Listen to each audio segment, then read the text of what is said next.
আরিফ ভাই আপনাকে শ্যাম্পু লাগিয়ে দিব। আমার বলি আছে ব্যাটার ফরহাদ দুর্দান্ত হায়ের হাসা ম্যাক্সিমাম ফর্ম ব্যাটার ফরহাদ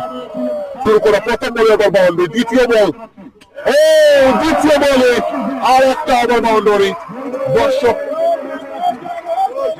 দর্শক টাকা দিচ্ছেন এই মুহূর্তে টাইমটা নষ্ট করা উচিত মনে করছি যেহেতু খেলা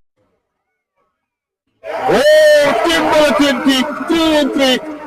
ফরহাদ অন ফায়ার দুর্দান্ত ব্যাটিং তিনটি বল থেকে তিনটি ছয় রান নিরিশে ব্লুরে ওভারে দেখেছেন নাজমুল হাসান ক্যাপ্টেন্সির অন্যতম একজন জনপ্রিয় অলরাউন্ডার আর একটা ওভার বাউন্ডারি ফরহাদের ব্যাট থেকে 4 বলে 4টা 6 4 বলে 4টা 6 ফরহাদ অন ফায়ার মিশুকে বড় কিন্তু মাটিতে ফেলতেই দিচ্ছে না তিনি নাজমুল হাসান ভাইকে ধন্যবাদ ওয়েলকাম করছি আমাদের লাইভে 5 বলে 5টা 5 বলে 5-6 ফরহাদ অন ফায়ার নিঃসন্দেহে রাখি হবে নাকি 6 বলে 6টা শেষ বলে কিন্তু হয়নি একটি রান হয়েছে 5 বলে 5টা ওভার বাউন্ডারি রাখিয়েছেন